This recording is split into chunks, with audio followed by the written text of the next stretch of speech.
Hello friends, മഴതോരു മുമ്പിലേക്ക് എല്ലാവർക്കും സ്വാഗതം. അങ്ങനെ കടപ്പാട്ടേക്ക് വന്ന പ്രശ്നങ്ങളെല്ലാം ഉണ്ടാക്കി ബാലചന്ദ്രൻ്റെ കയ്യിൽ നിന്ന് എല്ലാം വാങ്ങിച്ചു പിടിച്ച് ഹരിയും ശിവനും ഗംഗാധരനും ഒക്കെ തളർന്ന് നേരെ വെളുക്കുമ്പോൾ തന്നെ തിരിച്ച് കൊല്ലപ്പള്ളിയിലേക്ക് പോയിട്ടുണ്ട്. അന്ന് രാവിലെ തന്നെയാണ് നമ്മുടെ വൈജിക്ക് താടിയെല്ലിൻ്റെ പൊട്ടലിന് വേണ്ടിയിട്ട് സർജറി വെച്ചിരുന്നത്. അങ്ങനെ അവിടെ നിന്നും ഹോസ്പിറ്റലിൽ നിന്നും കൊണ്ട് ഗോവർദ്ധനൻ വിളിച്ച് ബാലചന്ദ്രൻ്റെ കാര്യങ്ങളൊക്കെ അവതരിപ്പിക്കുന്നുണ്ട്. അപ്പോൾ ബാലചന്ദ്രനും തിരിച്ച് പറയാണ്, 8 മണിക്കല്ലേ ഓപ്പറേഷൻ വെച്ചിരുന്നത്, ഞാൻ അങ്ങോട്ട് എത്തിക്കോളാം. പിന്നെ വൈജിയുടെ 3 ആങ്ങളമാരുണ്ടല്ലോ, അവന്മാരൊന്നും അവിടെ ഇല്ലേ? ഇല്ല, ഈ പരിസരത്ത് പോലും ഇല്ല ബാലേട്ടാ. കാണില്ല, കുറേ സഹോദരി സ്നേഹമെന്ന് പറഞ്ഞ് നടപ്പ് മാത്രമേ ഉള്ളൂ. ഇന്നലെ കുറേ ഓടിയതല്ലേ, ചെന്ന് കിടന്ന് സുഖമായിട്ട് ഉറങ്ങണമായിരിക്കും. അവനൊക്കെ എന്ത് വേണം ചെയ്തോട്ടെ, കാര്യം കാണാൻ ഞാൻ തന്നെ വേണം അവസാനം. ഞാൻ എന്തായാലും കുറച്ചുകൂടെ കഴിഞ്ഞിട്ട് ഹോസ്പിറ്റലിലേക്ക് എത്തിക്കോളാം. ഗോവർദ്ധനൻ അവിടുത്തെ കാര്യങ്ങളെല്ലാം നല്ല പോലെ നോക്കിക്കൊള്ളണമെന്ന് പറയാണ് കേട്ടോ. അതെല്ലാം കഴിഞ്ഞ് മനു വരുന്നുണ്ട്. മനുവും രാത്രി മുഴുവനും അലീനെ അലഞ്ഞ് തിരിഞ്ഞ് നടക്കുന്നുണ്ട്. അതെല്ലാം കഴിഞ്ഞ് അലീനെ തിരിച്ചു കിട്ടിയെന്ന് പറഞ്ഞ സന്തോഷത്തിലും വെപ്രാളത്തിലും ആദിയിലും ഒക്കെ നേരെ കൊല്ലപ്പള്ളിയിലേക്ക് പോകാതെ കടപ്പാട്ട് തന്നെയാണ് വന്നിട്ടുള്ളത് കേട്ടോ. ഇവിടെ വരുമ്പോൾ ബാലചന്ദ്രൻ ചോദിക്കുകയാണ്, എടാ നീ ഒത്തിരി അലഞ്ഞില്ലെന്ന്. പിന്നല്ലാതെ കേട്ട പാടെ ഞാൻ ആകെ വെപ്രാളം പിടിച്ചില്ലേ. പിന്നെ ഇവളാളെ ഭയങ്കര പുലിയാ. ഇവൾക്ക് എന്തെങ്കിലും പറ്റുമോ? ഒന്നും പറ്റില്ല. അവളെ സൂക്ഷിക്കാൻ നന്നായിട്ട് അറിയാം അവൾക്ക്. നിങ്ങൾ സംസാരിച്ചിരിക്കുക, എനിക്കിന്ന് വൈജിയുടെ ഒരു സർജറി ഉണ്ട്, അതിനു വേണ്ടി ഞാനൊന്ന് അങ്ങോട്ട് ചെല്ലട്ടെ. ശരി. അങ്ങനെ അലീന ആ സമയത്ത് ഇറങ്ങി വരുന്നുണ്ട് റൂമിനകത്ത് നിന്ന്. നമ്മുടെ മനുവിനെ കാണുമ്പോൾ ഒരു ആശ്വാസം ആവുകയാണ്. മനുവിനും തിരിച്ച് അലീനയെ കാണുമ്പോൾ വലിയൊരു ആശ്വാസം തന്നെയാണ്. എന്തൊക്കെയാണ് ഇവിടെ നടക്കുന്നത്? എൻ്റെ വീട്ടുകാർ ചേർന്ന് നിന്നോട് എന്തൊക്കെ ദ്രോഹങ്ങളാണ് അലീനെ ചെയ്യുന്നത്? ഞാൻ അതിനെല്ലാം നിന്നോട് മാപ്പ് ചോദിക്കാം, അല്ലാതെ എനിക്ക് വേറെ ഒന്നും ചെയ്യാനില്ല. സാരമില്ല, ഞാൻ എവിടേക്ക് അലഞ്ഞു തിരിഞ്ഞെന്ന് നിനക്കറിയോ? എന്തൊക്കെ വെപ്രാളപ്പെട്ടെന്ന് നിനക്കറിയോ? എനിക്കറിയാം, അച്ഛൻ എന്നോട് പറഞ്ഞിരുന്നു മനുവേട്ടൻ തിരുവനന്തപുരത്തൊക്കെ പോയി എന്നെ അന്വേഷിച്ചു എന്ന്. അപ്പോൾ തന്നെ കൃഷ്ണമോള് വന്ന് കുറച്ച് കളിയാക്കിയൊക്കെ ചെയ്യുന്നുണ്ട്. സങ്കടങ്ങളൊക്കെ ഒത്തിരി പറയാനുണ്ടാവുമല്ലേ? ഞാനിവിടെ ഇല്ലാത്ത നിൽക്കുന്നുണ്ടാണോ അല്ലേ പറയാത്തത്? സാരമില്ല, ഞാൻ മാറിത്തരാം. നിങ്ങൾ പറയാനുള്ളതെല്ലാം ഒരു ഹഗ്ഗിൽ അങ്ങ് തീരട്ടെ. ഞാനേ പോയൊരു ചായ എടുത്തിട്ട് വരാം, നിങ്ങൾ സംസാരിച്ചിരിക്കുക എന്ന് കൃഷ്ണമോള് പറയാം കേട്ടോ. അപ്പോൾ തന്നെ മനു പറയണ, എടി അവിടെ നിന്ന് ദയവ് ചെയ്ത് ഞങ്ങൾ ദ്രോഹിക്കില്ലേ, നീ അവിടെ നിൽക്ക്.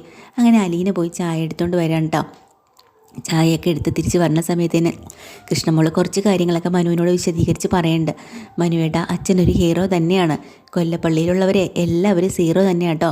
മനുവേട്ടന് വിഷമമൊന്നും തോന്നരുത്, കാരണം മനുവേട്ടൻ്റെ അച്ഛനും ഇതിലുണ്ടല്ലോ. എടി ഭയങ്കര നീ ആള് കൊള്ളാവല്ലോ. അപ്പോൾ നീ ഇന്നലെ ലൈവായിട്ട് എല്ലാ കാര്യങ്ങളും കണ്ടില്ലേ? പിന്നെ ഞാൻ അച്ഛൻ്റെ കൂടെ തന്നെ ഉണ്ടായിരുന്നു. സിനിമയിലൊക്കെ നടക്കുന്ന കാര്യങ്ങളാണ് ഇപ്പം നേരിട്ട് നടന്നത്, അതിലും ഭീകരമായിരുന്നെന്നാണ് എനിക്ക് തോന്നുന്നത്. അപ്പോൾ അലീന ചായ എല്ലാം കൊണ്ട് കൊടുക്കുന്ന സമയത്ത് അലീനോട് ചോദിക്കുന്നുണ്ട്, നീ ഹോസ്പിറ്റലിൽ നിന്ന് ഇറങ്ങിയിട്ട് എങ്ങോട്ടാണ് പോയേ? ശരിക്കും ഏത് വഴിക്കാണ് പോയത്? എങ്ങനെയാണ് അവർ ഇതിനെ തട്ടിക്കൊണ്ട് പോയെന്നൊക്കെ ചോദിക്കുമ്പോൾ അലീന നടന്ന കാര്യങ്ങൾ വിശദമായിട്ട് പറയണ്ട്. ആശുപത്രിയിൽ നിന്ന് ഇറങ്ങുന്ന സമയത്ത് ഗോവർദ്ധൻ അങ്കിളിനെ കാണാത്തതുകൊണ്ട് അവിടെ നിന്നൊരു സൈഡ് ഗേറ്റ് ഉണ്ടല്ലോ ഓട്ടോ സ്റ്റാൻഡ്, അങ്ങോട്ട് പോകാൻ ഞാൻ അതിലേ പോകാൻ വേണ്ടി ഒരുങ്ങുമ്പോൾ ഒരു വലിയൊരു വാൻ എൻ്റെ മുന്നിൽ വന്ന് ബ്രേക്ക് ഇടുകയും 2-3 പേര് ചേർന്ന് എന്നെ പിടിച്ച് വലിച്ച് അകത്ത് കെട്ടി ഇടുകയും ചെയ്തു. പിന്നെ ഒരു സ്റ്റിക്കർ പോലത്തെ ടേപ്പ് പോലെ അങ്ങനെ എന്തോ സാധനം വായിലങ്ങ് ചുറ്റിക്കെട്ടും ചെയ്ത് കയ്യിലും കെട്ടി. പിന്നെ എനിക്ക് അനങ്ങാനും പറ്റിയില്ല. എന്നിട്ട് ഏതോ ആളൊഴിഞ്ഞൊരു വീട്ടിലേക്ക് കൊണ്ട് ഒരു മുറിക്കകത്ത് തള്ളിയിട്ടു. പക്ഷെ അതൊരു ആളുള്ള താമസമുള്ള വീടൊന്നുമല്ല, കൊണ്ടിട്ട മുറിയും അത്ര വൃത്തിയൊന്നും ഇല്ലായിരുന്നു. എന്തോ പണി സാധനങ്ങളൊക്കെ കൊണ്ടിട്ടിരുന്ന ഒരു മുറിയായിരുന്നു. അങ്ങനെ എന്നിട്ട് അവന്മാർ എന്നിട്ട് അവിടെ നിന്ന് പോയി കുറച്ച് കഴിഞ്ഞ് വരാമെന്നൊക്കെ പറഞ്ഞിട്ട് കയറിയ പാടെ തന്നെ ഞാൻ ആകെ പേടിച്ച് വെപ്രാളം പിടിച്ചല്ലോ. പെട്ടെന്ന് എങ്ങനെയൊക്കെയോ വായിലുള്ള ആ ഒരു സ്റ്റിക്കർ കൈ കൊണ്ട് ഇളക്കി കളഞ്ഞു. പിന്നെ വായിൽ അവിടെ ഒരു ആക്സോ ബ്ലേഡ് കിടന്നു, അതെടുത്ത് കടിച്ച് പിടിച്ച് കയ്യിൽ കെട്ടുവഴിച്ചു. അതൊക്കെ കഴിഞ്ഞിട്ട് ഞാൻ പെട്ടെന്ന് എന്നെ അകത്തുനിന്ന് കഥക്ക് കുറ്റിയിട്ടിട്ട് ഇരിക്കുകയായിരുന്നു ചെയ്ത്, ആരും അകത്തോട്ട് തള്ളി കയറല്ലെന്ന്. രാത്രിയൊക്കെ ആയപ്പോൾ അവന്മാർ വീണ്ടും വന്ന് ഒത്തിരി ഡോറിൽ വന്ന് അടിക്കുകയും തള്ളുകയൊക്കെ ചെയ്യുന്നു. ഞാൻ പേടിച്ചിട്ട് അവിടെ ഇരുന്ന് കുറച്ച് ആണിയോ എന്തൊക്കെയോ കിടന്നു. അതൊരു പ്ലംബിങ് സാധനങ്ങൾ കൊണ്ടിട്ടേക്കുന്ന റൂമാന്ന് തോന്നുന്നു. അതൊക്കെ എടുത്ത് ഞാൻ മൊത്തം ഡോർ സെറ്റാക്കി വെച്ചു, അടിച്ചുറപ്പിച്ച് ആരും അകത്തേക്ക് കയറല്ലോ എന്ന് വെച്ചിട്ട്. കൊള്ളാടി, നീ മിടിക്കുക, നീ നിന്നെ തന്നെ സൂക്ഷിച്ചു, കൈ കൊടുക്കുക. ആദ്യം നിൻ്റെ ആ ധൈര്യത്തിന് ഞാനൊന്ന് പ്രശംസിക്കട്ടെ എന്ന് മനു പറയാം. അത് കഴിഞ്ഞാണ് രാത്രി പെട്ടെന്ന് അച്ഛൻ്റെ ഒരു ശബ്ദം കേൾക്കുന്നതും ഞാൻ ആകെ തകർന്നു പോയി തന്നെയാണ് ഞാൻ വിചാരിച്ചിരുന്നത്. എല്ലാം തീർന്നു എന്ന് വിചാരിച്ചു. അവിടെ നിന്ന് വീണ്ടും അച്ഛൻ എന്നെ രക്ഷിച്ച് ഇവിടം വരെ കൊണ്ടുവന്നു മനുവേട്ടാ എന്നൊക്കെ പറയട്ടോ. സാരമില്ല, ഇതിനൊക്കെ ഞാൻ എങ്ങനെയാണ് നിന്നോട് മാപ്പ് ചോദിക്കേണ്ടതെന്നും എനിക്കറിയില്ല. പോട്ടെ, എന്തായാലും ഇതുവരെയൊക്കെ ആയല്ലോ. അങ്ങനെ മനു സമാധാനിപ്പിക്കുകയാണ്. ഈ സമയത്ത് നമ്മുടെ രേവതിക്കുട്ടിയുടെ കുറച്ച് ബന്ധുക്കൾ അന്വേഷിച്ച് ഇറങ്ങിയിട്ടുണ്ട്. രേവതി ഇങ്ങനൊരു കുട്ടിയെ ഓർഫണേജിലൊക്കെ ചെന്ന് അയാൾ അന്വേഷിക്കണം. രമേശ് എന്നായിരുന്നു പറഞ്ഞൊരു പ്രായമായ മനുഷ്യൻ ആദ്യം തന്നെ കഴക്കൂട്ടത്ത് ചെന്ന് അന്വേഷിക്കുകയാണ് കാര്യങ്ങളെല്ലാം. അപ്പോൾ അവിടെ ചെല്ലുമ്പോൾ സ്നേഹനികേതനം ഇപ്പം ഇല്ല, ബ്രിജിതാമ ഇല്ല. പക്ഷേ ആ കോൺവെൻ്റ് ഉള്ളത് കൊണ്ട് തന്നെ അവിടുത്തെ സിസ്റ്റർമാരോട് കാര്യങ്ങൾ അന്വേഷിക്കുകയാണ്. സിസ്റ്റർമാർ പറയുന്നുണ്ട് ഇവിടുത്തെ മെയിൻ മദർ ഇപ്പം ഇല്ല, സ്ഥലം വരെ പോയേക്കാണ്, എന്തെങ്കിലും കാര്യമുണ്ടെങ്കിൽ ഞങ്ങളോട് ചോദിച്ചോളൂ എന്ന് പറയാം. അങ്ങനെ ഈ രമേശൻ നായർ പറയുന്നുണ്ട് 10-20 വർഷങ്ങൾക്ക് മുമ്പ് ഇവിടെ ഒരു പെൺകൊച്ചിനെ തെറ്റ് തന്നിരുന്നു, അതിനെക്കുറിച്ച് അറിയാനാ ആ കുട്ടികളൊക്കെ എന്ത് ചെയ്യുമെന്ന് അറിയാൻ വേണ്ടിയിട്ടാണ്. അപ്പോൾ അവർ പറയുന്നുണ്ട് അങ്ങനെ ദത്ത് തന്നിട്ടുണ്ടെങ്കിൽ ഇപ്പോൾ അവരൊക്കെ വളർന്ന് വലുതായില്ലേ. ഈ സ്നേഹനികേതനം പോകുന്ന സമയത്ത് തന്നെ ബ്രിജിതാമ്മ മരിക്കുന്നതിന് മുന്നേ ബ്രിജിതാമ്മ പലരെയും പല സ്ഥലങ്ങൾക്ക് ഏൽപ്പിച്ചിട്ടുണ്ട്. എന്നാലും ഞാൻ പറഞ്ഞ ഈ പ്രായത്തിലുള്ള കുട്ടികൾ അങ്ങനെയാണെങ്കിൽ 1-2 പേരുണ്ട്. ഒരാൾ കോട്ടയത്തും ഒരാൾ എറണാകുളത്തും ഒക്കെ ആയിട്ട് നിൽപ്പുണ്ട്. എന്നാലും പ്രായം വെച്ച് നോക്കുമ്പോൾ രേവതിക്കുട്ടി ആവാൻ സാധ്യതയുണ്ടെന്ന് വെച്ചിട്ട് രേവതിക്കുട്ടി നിൽക്കുന്ന കറക്റ്റ് സ്ഥലം അഡ്രസ്സും ഒക്കെ സിസ്റ്റർമാർ ആ രമേശൻ നായർക്ക് കൊടുക്കുന്നുണ്ട് കേട്ടോ. അയാൾ അതും കൊണ്ട് നേരെ പാലായിലേക്ക് ഇവിടെ വരുന്നുണ്ട്, നമ്മുടെ പാലാരി വട്ടത്തേക്കും. അവിടെ വരുമ്പോൾ ഗ്രേസമ്മയ്ക്കും മാമച്ചനും ഒക്കെ ചെറിയൊരു സംശയം തോന്നുവാണ്.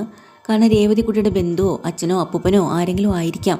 അയാൾ കൃത്യമായിട്ട് അഡ്രസ്സുമായിട്ട് ഇവിടെ വരികയും ചെയ്യണോ, രേവതിക്കുട്ടിയെ ചോദിക്കുകയും ചെയ്യാണ്. പക്ഷേ ഗ്രേസമ്മയ്ക്ക് നല്ല പേടിയുണ്ട്. അങ്ങനെ ബന്ധുക്കൾ വന്ന് ചോദിച്ചാൽ വിട്ടുകൊടുക്കാതിരിക്കാൻ പറ്റുമോ? രേവതിക്കുട്ടിയെ വിട്ടുകൊടുക്കുന്ന കാര്യം അവർക്ക് ചിന്തിക്കാൻ പോലും പറ്റില്ല. അത്രയ്ക്ക് ഇഷ്ടമാണല്ലോ അവളെ. അതുകൊണ്ട് തന്നെ അയാൾ ചോദിച്ച ഉത്തരങ്ങൾക്കെല്ലാം കള്ളത്തരമാണ് പറയുന്നത് നമ്മൾ ഗ്രേസമ്മ. അതായത് ഇവിടെ ജോലിക്കാരിയൊക്കെ ഉണ്ട്, പക്ഷെ അത് തിരുവനന്തപുരത്തു നിന്നുള്ളതല്ല. ഇവിടെ നിൽക്കുന്ന രേവതിക്കുട്ടി എന്നുള്ള പേരുള്ള ആൾ തന്നെയാണ്, പക്ഷേ 30-35 വയസ്സുണ്ട് അവൾക്ക്. ഇപ്പോൾ ഇവിടെ ഇല്ല, അവളുടെ വീട്ടിലേക്ക് പോയിക്കാണ്, ബന്ധു വീട്ടിലേക്ക് എന്നൊക്കെ പറയാം. അപ്പോൾ അയാൾ പറയുന്നുണ്ട് അവൾക്ക് ബന്ധുക്കളായിട്ട് ആരെങ്കിലും ഉണ്ടോ, അത് നിങ്ങൾക്ക് അറിയുമോ എന്നൊക്കെ ചോദിക്കുകയാണ്. അത് ഞങ്ങൾക്ക് അറിയില്ല, ബന്ധുവാണെന്ന് പറഞ്ഞ് അവൾ പോവാറുണ്ട്. പക്ഷേ ഞാൻ പറഞ്ഞ രേവതിക്കുട്ടിക്ക് 20 വയസ്സ് മാത്രമേ പ്രായം ഉണ്ടാവുള്ളൂ. എന്നാൽ ഇവിടെ ജോലിക്ക് ഇരിക്കുന്നവൾക്ക് 10-35 വയസ്സുണ്ട്. പക്ഷേ നിങ്ങൾ പറയുന്നതിൽ എന്തോ തെറ്റുണ്ട്. നിങ്ങൾ ഇവിടെ അഡ്രസ്സ് അന്വേഷിച്ച് വന്നെങ്കിലേ ഇതായിരിക്കില്ല. ഈ പാലാരി വട്ടത്ത് പല വീടുകളില്ലേ, നിങ്ങൾ അവിടെ ഇവിടേക്ക് ഒന്ന് പോയി അന്വേഷിച്ച് നോക്ക്. വേറെ ഏതെങ്കിലും വട്ടത്തായിരിക്കും ഉള്ളത്, നിങ്ങൾക്ക് വീട് ഇല്ല. എനിക്ക് തിരുവനന്തപുരത്ത് ആ കഴക്കൂട്ടത്തില്ലേ സ്നേഹനികേതനം, ആ സ്നേഹനികേതനം ഇപ്പം അവിടെ ഇല്ലല്ലോ. ഇല്ല, പക്ഷേ കോൺവെൻ്റ് ഉണ്ടല്ലോ, അവിടുന്ന് സിസ്റ്റർമാരാ ഇത് തന്നത്. അപ്പോൾ അവർക്ക് തെറ്റോ? എന്തായാലും ഇവിടം വരെ വന്നത് ഞാൻ തെറ്റിയിട്ടില്ല എന്ന് എനിക്ക് ഉറപ്പാണ്. അതെയോ? തെറ്റിയിട്ടില്ല. അങ്ങനെയാണെങ്കിൽ പക്ഷെ നിങ്ങൾ പറഞ്ഞ പ്രായം അത് മാത്രം എനിക്ക് സംശയമുണ്ട്. 35 വയസ്സൊന്നും എന്തായാലും ഇല്ല. 20 വയസ്സ് 21 വയസ്സിനകത്ത് അത്രയേ ഉള്ളൂ. എന്നാൽ നിങ്ങൾക്ക് തെറ്റി, അങ്ങനെ ഒരു കുട്ടി ഇവിടെ ഇല്ല. നിങ്ങൾ പോയേ. ശരി, ഞാൻ പോയിട്ട് പിന്നെ വരാം. വേണ്ട, ഇവിടെ വരണ്ട, നിങ്ങൾ വേറെ എവിടെയെങ്കിലും പോയി അന്വേഷിച്ചോ എന്നൊക്കെ പറഞ്ഞ് തടി തപ്പുന്നുണ്ട് നമ്മൾ ഗ്രേസമ്മ. അത് അയാളെ എങ്ങനെയെങ്കിലും അവിടെ നിന്ന് പറഞ്ഞു വിടുകയാണ്. അത് കഴിഞ്ഞ് മാമച്ചൻ ചോദിക്കുന്നുണ്ട് എന്തിനാ ഗ്രേസി നീ ഇങ്ങനെ കള്ളത്തരമൊക്കെ അയാളോട് പറഞ്ഞ്? മാമച്ചായ അതൊരു പക്ഷേ നമ്മുടെ രേവതിക്കുട്ടിയുടെ ബന്ധുവോ ആരെങ്കിലും ആണെങ്കിൽ ബന്ധുക്കൾക്കുള്ള അവകാശത്തെക്കാളും വലുതാണോ നമുക്ക്? അവർ വന്ന് ചോദിച്ചാൽ വിട്ടുകൊടുക്കേണ്ടി വരില്ലേ നമ്മളെ രേവതിക്കുട്ടി? നമുക്ക് അവളെ വിട്ടുകൊടുക്കാനാകുമോ? പറ്റില്ല, എനിക്കൊരിക്കലും ചിന്തിക്കാനാവില്ല. നമുക്ക് വിട്ടുകൊടുക്കാൻ പറ്റില്ല. രേവതിക്കുട്ടി നമ്മുടെ മോളാ. അതും ശരിയാ. അതുകൊണ്ടാണ് ഞാൻ കള്ളത്തരമൊക്കെ പറഞ്ഞത്. അങ്ങനെയെങ്കിലും ഒഴിഞ്ഞു പോകണമെങ്കിൽ പോട്ടെ എന്ന്. ഇല്ല, ഒരു പക്ഷേ കൃത്യമായിട്ട് അവർ അന്വേഷിച്ച് വരും. കാലങ്ങൾക്ക് മുമ്പേ അവർ അന്വേഷിക്കുന്നുണ്ടാവും ഇങ്ങനൊരു പെങ്കൊച്ചിനെ. ഇപ്പോഴായിരിക്കും അവർക്ക് കണ്ടെത്താനായത്. പിന്നെ ഇത്ര കാലം അന്വേഷിക്കാത്ത ഒരു മോളെക്കുറിച്ച് ഇപ്പോഴാണോ അന്വേഷിക്കുന്നത്?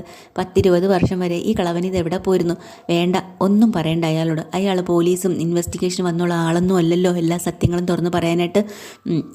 അതിൻ്റെ ആവശ്യമില്ല മാമച്ച. നമുക്ക് നമ്മുടെ രേവതിക്കുട്ടിയെ വേണം. ആര് വന്ന് ചോദിച്ചാലും പറയണ്ട, കള്ളം പറഞ്ഞാൽ മതി എന്ന് തീരുമാനിക്കുന്നുണ്ട്. അന്ന് രേവതിക്കുട്ടി കോളേജിൽ നിന്ന് തിരിച്ച് വരുവാട്ടോ.